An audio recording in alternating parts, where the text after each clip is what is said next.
Assalamualaikum warahmatullahi wabarakatuh.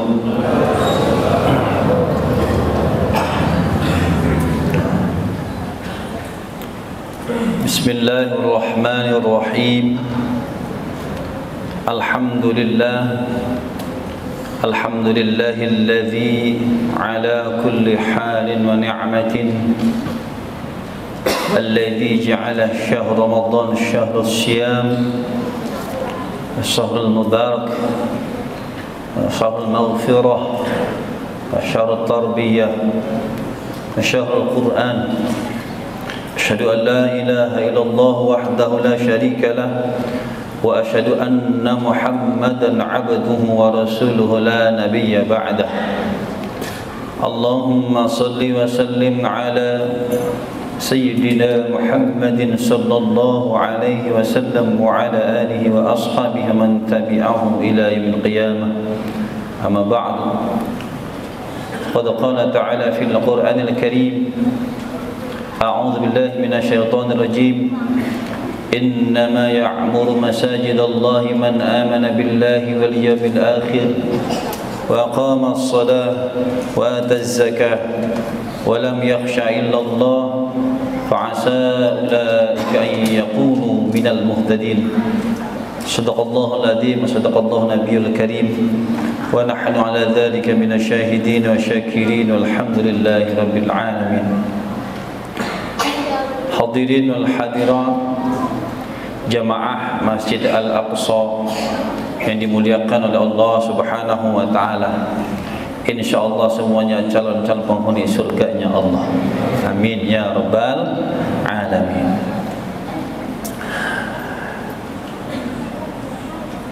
Di zaman Rasulullah sallallahu alaihi wasallam ada dua orang muadzin yang sangat terkenal.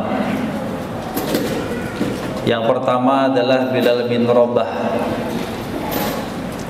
yang diberitakan salah satu sahabat yang orangnya masih hidup tapi diberitakan masuk surga.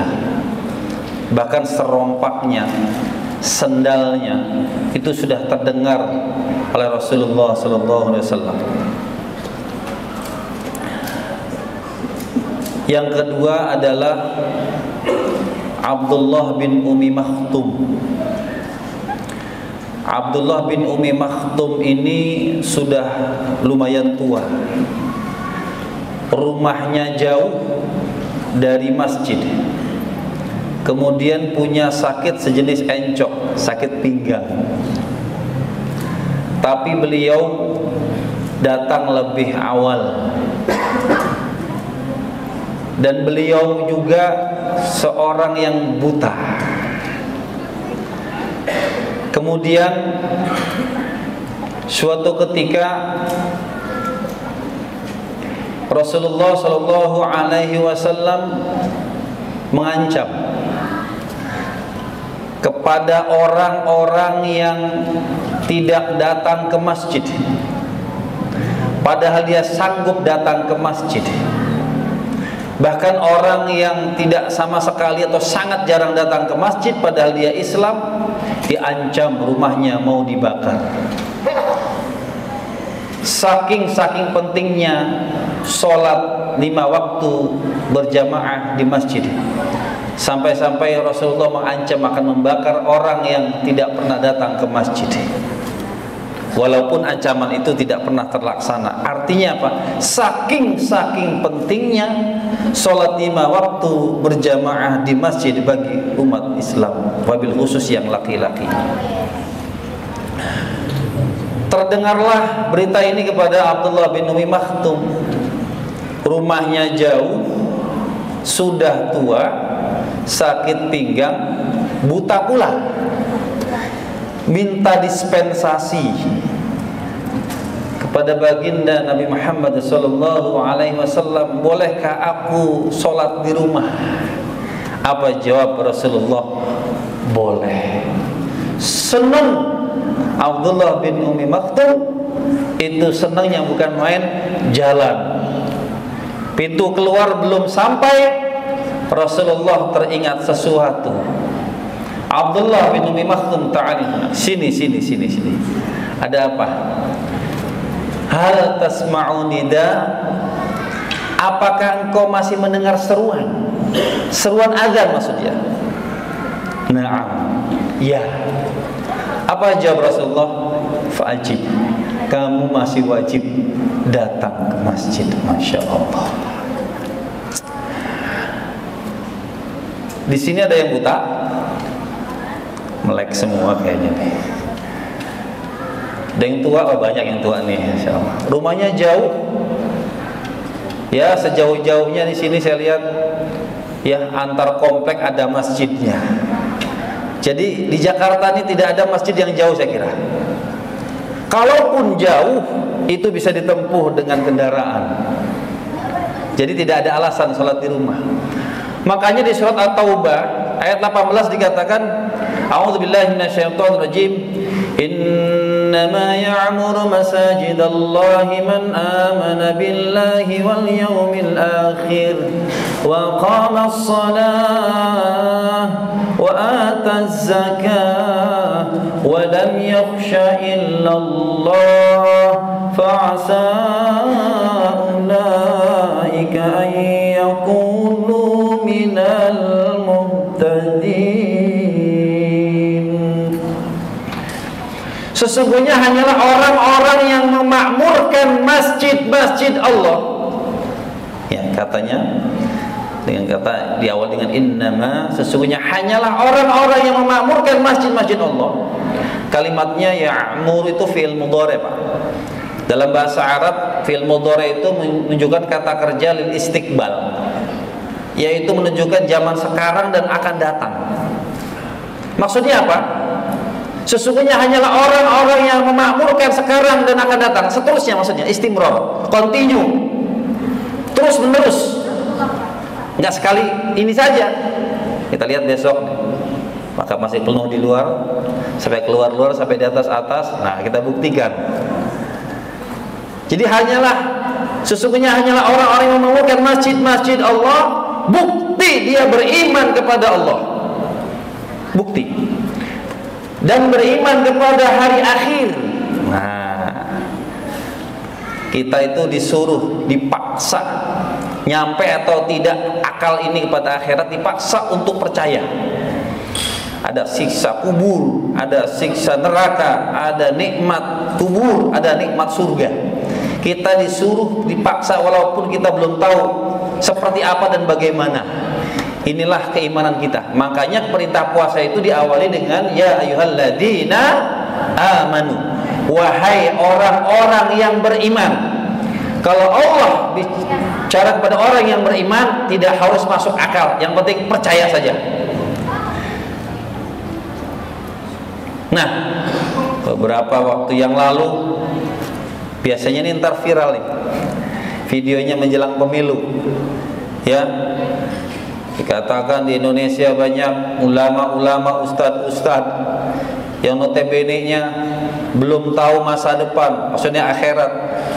Ya, dikatakan peramal-peramal. Ini ada di Quran, kita disuruh percaya masa depan itu.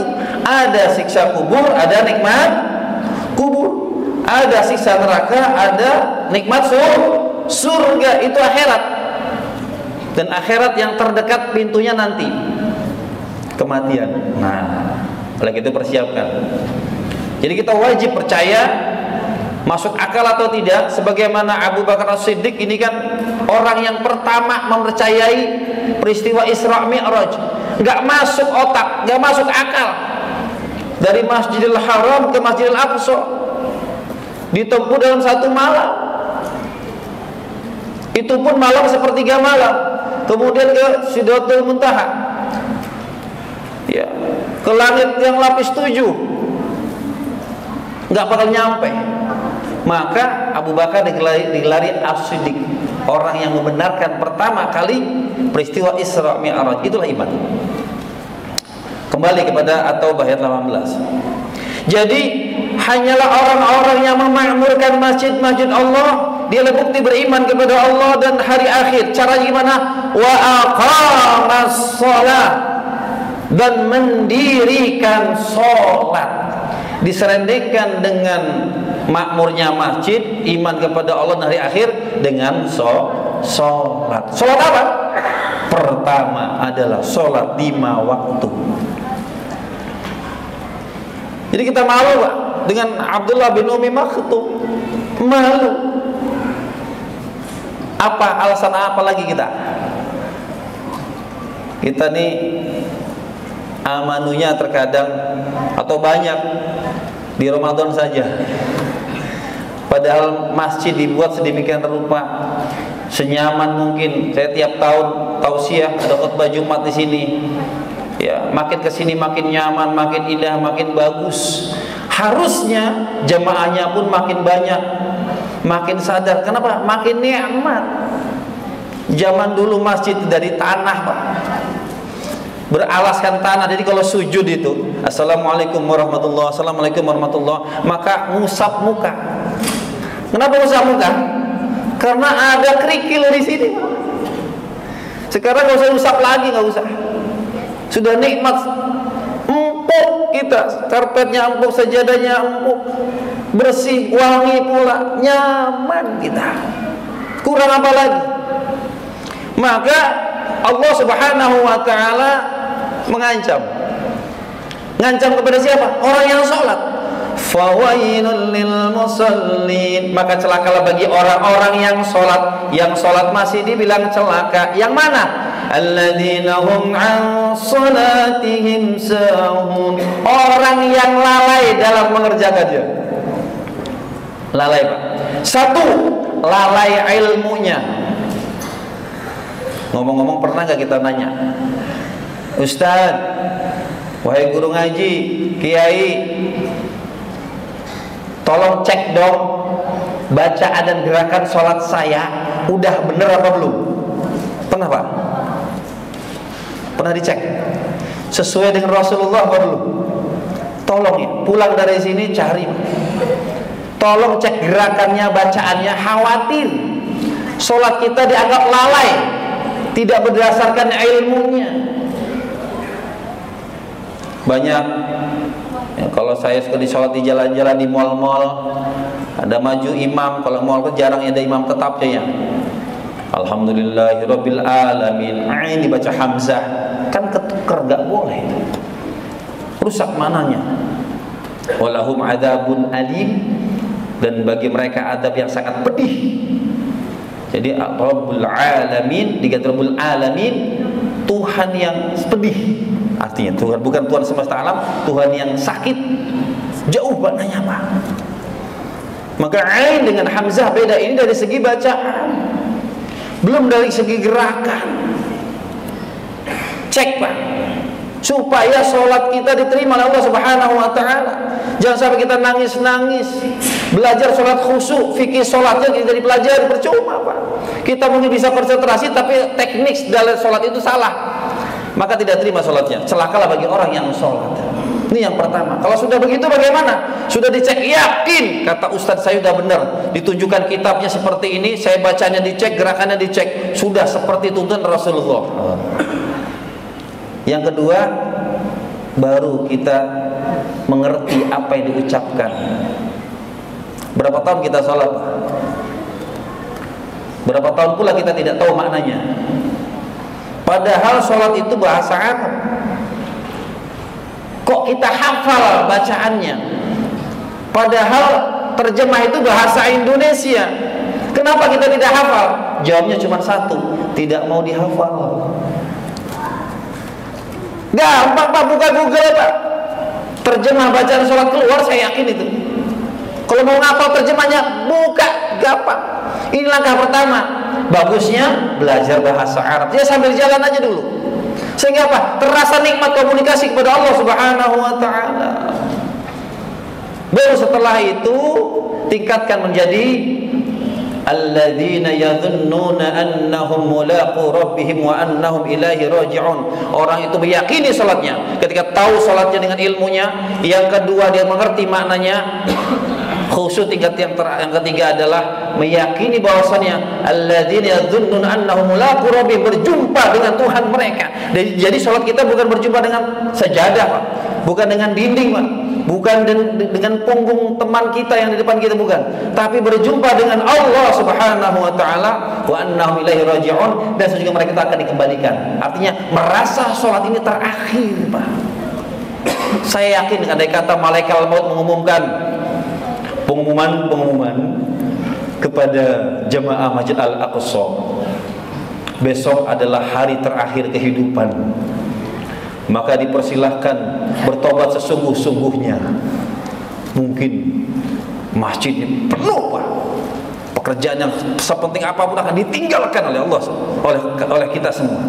Berjumpa dengan Allah Subhanahu wa taala. Kenapa? Hidup ini akan terakhir satu hari lagi.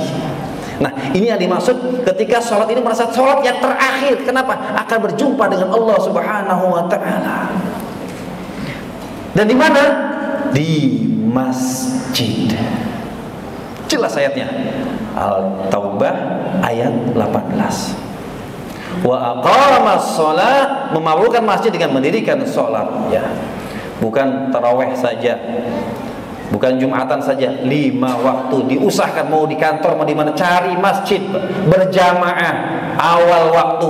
Ini baru sukses kita mengisi kehidupan. Kalau dengan Tuhannya saja sudah komitmen, insya Allah perkara-perkara yang lain itu akan mudah dilaluinya. Selanjutnya, ayat selanjutnya adalah wa'ataz zakat, membayar zakat. Ciri-ciri makmurnya masjid itu selain mendirikan sholat, ada interaksi di situ, interaksi sosial antara si kaya dan si miskin. Maka ketika kita punya kelapangan rizki, masjid ini ada Baitul Mal ini, ada lembaga amil zakat, ya alhamdulillah. Salurkan, buat program-program penyaluran zakat dan sedekah. Kumpulkan harta-harta orang-orang yang sudah termasuk wajib zakat di masjid. Hidupkan masjid dengan berinteraksi, dari tolong menolong di masjid-masjid Allah. Ya, nanti biasanya menjelang akhir ada zakat fitrah, Pak. Jangan sampai terlewat, ya. Pembantu, ya, di rumah kita itu tanggungan kita, zakatin tuannya, Pak. Jangan suruh bayar sendiri. Orang-orang yang dalam tanggungan kita wajib tuannya itu membayar zakatnya. Kemudian yang terpenting adalah zakat mal, Pak. Zakat harta. Hitung, Pak. Dari sekarang, teknisnya memang boleh bayar tahunan, boleh bayar bulanan, itu teknis, ya. Yang penting di atas sekitar 89 gram, ada yang mengatakan 85 gram gitu. Nilai emas, kita punya emas, punya perak, atau punya uang senilai itu, maka sudah wajib kita berzakat. Jangan sayang-sayang. Zakat itu adalah penyuci jiwa, pembersih harta kita, agar harta itu ada hak-hak orang yang fakir miskin, ada hak-hak orang yang tidak mampu, ada hak-hak orang yang membutuhkan di situ, maka tunaikan itu. Jangan sampai kita makan. Ini yang kedua.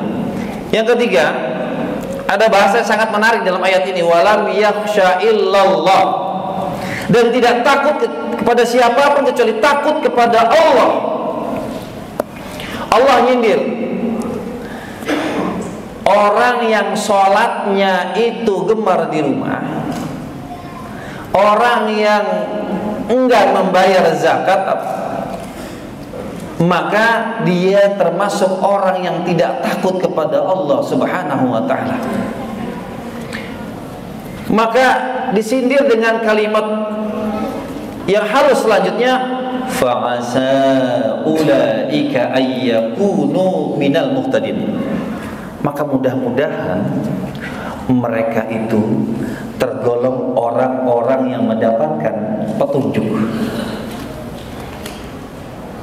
Artinya apa? Kalau kita belajar tafsir ada istilahnya mafhum mukhalafah. Kalau ada belajar hukum namanya pembuktian terbalik.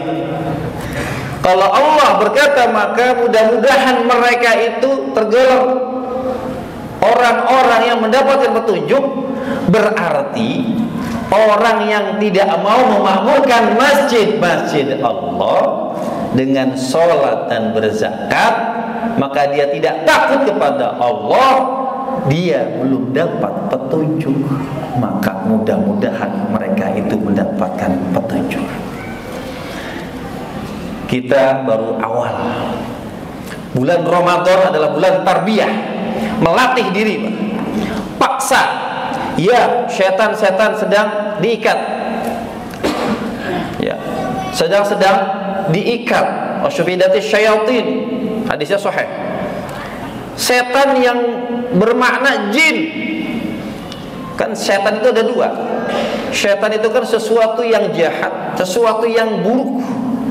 Minal jinnati wan nas, dari golongan jin dan manusia. Kalau di bulan Ramadan kita lebih ringan berbuat kebaikan, ya, karena setan yang mampu kita sedang diikat.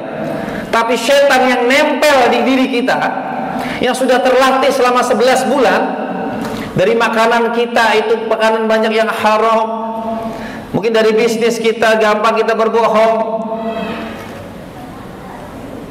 dari perbuatan maksiat kita, dari mata kita, dan banyak dosa-dosa yang lainnya. Kita tertarbiyah, terdidik demikian. Dan ketika masuk Ramadan, tidak enteng, tidak ringan sepenuhnya melakukan ibadah, maka lawanlah setan itu. Jadi kita di Ramadan ini melawan diri sendiri, Pak. Melawan diri sendiri, paksakan. Insya Allah ketika kita mau memaksa, paling 3 sampai seminggu kesananya ringan. Dan Ramadan ini disebut juga, diartikan dengan tungku pembakaran. Artinya ketika datang bulan suci Ramadan, kita sedang dibakar. Dibakar itu ada dua. Satu, proses pematangan. Yang tadinya belum matang jadi matang. Yang tadi mentah jadi matang. Artinya apa? Yang tadinya ibadahnya itu biasa-biasa saja, karena sering datang ke masjid ada yang ta'lim. Ya, saya sarankan ta'limnya bukan di tarawih saja, tapi subuh, tapi kajian rutin fikih, akidah dan seterusnya, agar jamaah itu tertarbiyah, teredukasi dengan agama, sehingga meningkat kualitas ilmu dan imannya. Kemudian pematangan juga itu ada dua. Yang kedua adalah proses pembakaran sampah. Jadi benda-benda yang tak berguna dibakar. Dosa-dosa yang kita pernah lakukan kita minta ampunkan kepada Allah Subhanahu wa taala. Man shoma Ramadhana iman wa ihtisaban, ghufira ma taqaddama min dhanbi. Barang siapa berpuasa di bulan Ramadan karena iman dan karena ridha Allah, maka dosa-dosanya akan diampuni yang telah lalu. Artinya apa? Banyak-banyak minta ampunan kepada Allah Subhanahu wa taala. Insyaallah kita akan diampuni dan akan merasa ringan dekat dengan Allah Subhanahu wa taala. Simpulannya, marilah kita makmurkan masjid-masjid Allah dengan mendirikan sholat, membayar zakat, dan hadirkan ilmu dan iman di dalam tersebut. Semua kita dimuliakan Allah Subhanahu wa taala di bulan Ramadan ini. Usikum nafsi bittaqallah, usikum nafsi bittaqallah. Subhanallahi wa bihamdika, asyhadu an la ilaha illa anta, astaghfiruka wa atubu ilaik. Assalamualaikum warahmatullahi wabarakatuh.